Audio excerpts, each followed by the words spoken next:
Hello, everyone. I'm Simon Preston, and welcome back to Reggae Boys Commentary. I know you all are big fans of the What is the Deal series, so let's talk.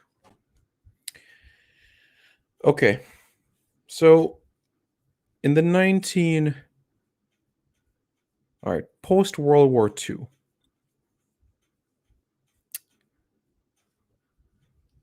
England asked for people to come from the Caribbean to help rebuild the country of England. A lot of people from Barbados went, St. Vincent, Guyana, St. Kitts, Dominica, Grenada, and the bulk came from Jamaica. Now, these are the grandparents and great grandparents of the likes of Theo Walcott, Kyle Walker, Michael Antonio, and company. Now, as you know, we live in a world of globalization and opportunities do open up. A few hundred of those Jamaicans, after settling in England, I wouldn't say were tired of their surroundings, but they wanted to explore something new, a different culture. And if it meant that they needed to go somewhere cold to get more, then they're willing to do so. As I've said before on this channel, according to the United Nations, up to the year 2020, there was at least one Jamaican found in every single country in the world. Just let that sink in for you. The only place that it didn't find a Jamaican was in Antarctica. And Antarctica is not a country, it's a continent. So just let that sink in. Everywhere where human life is possible, Jamaicans are there. So in Scandinavia, you have Sweden, Norway, Finland, Denmark, Iceland, Faroe Islands, Estonia, to some extent. Jamaicans were needed for ice fishing. They have, especially in Norway, they have saltfish. And Jamaicans were needed in this regard. They needed to fill up jobs in these areas.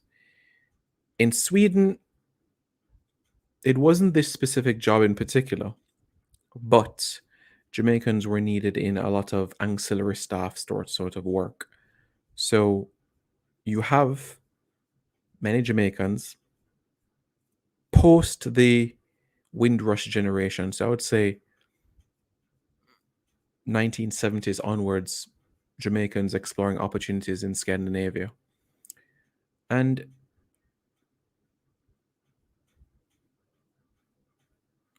they settled, raised families. And you know, some individuals have gone on to represent Sweden. You have a sprinter by the name of Odain Rose, speaks perfect Swedish, born in Port Antonio, but left Jamaica at a young age with his mother, and he's a sprinter for Sweden. Odain Rose is one, and if you can look up another name, Austin Hamilton is another. Odain Rose is 29, and Austin Hamilton is 24 now, I believe. Austin was born in Jamaica, and he moved with his mother to Sweden at the age of 9. This is a European indoor champion bronze medalist, you know.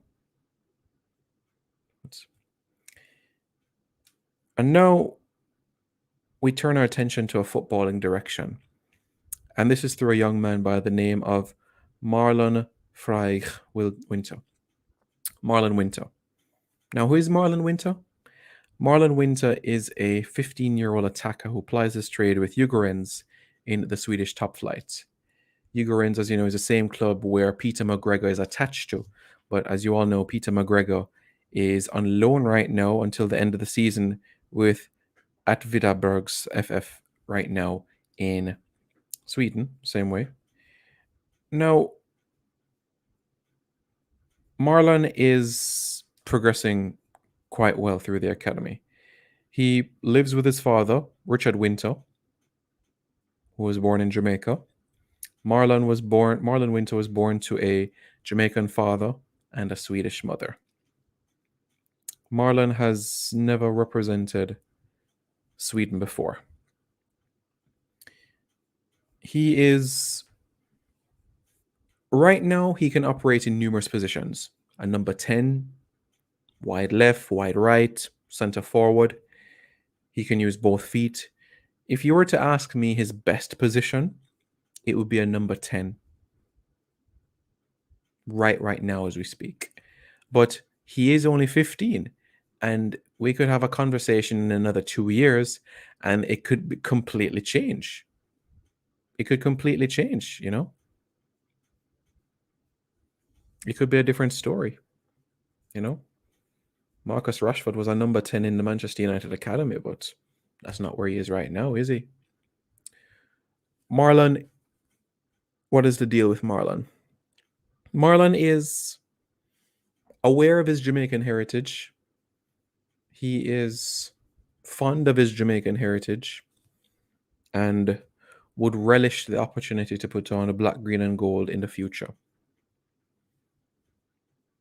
Now, it's not going to be difficult because chairman of the JFF Technical Committee, Rudolph Speed, has the number of Ugarens Football Club on speed dial because many of his Cavalier players could have gone to Ugarens. So Rudolph Speed knows the executive at Ugarens very well.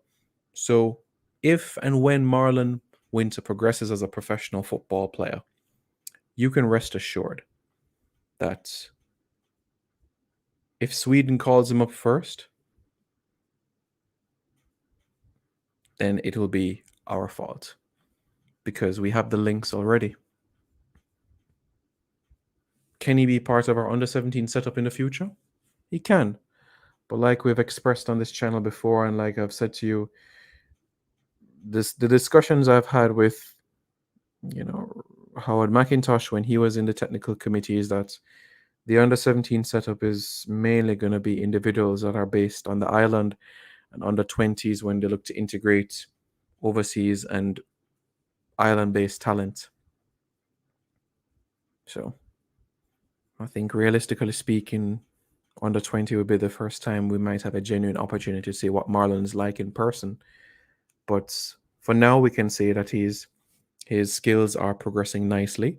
He's developing well as a young player, and I have no doubt that he will turn to be a professional footballer one day. No doubt at all. So, Reggae Boys fans, let me know your thoughts in the comments below. And don't forget to subscribe to Reggae Boys Commentary for more content. Take care, lads.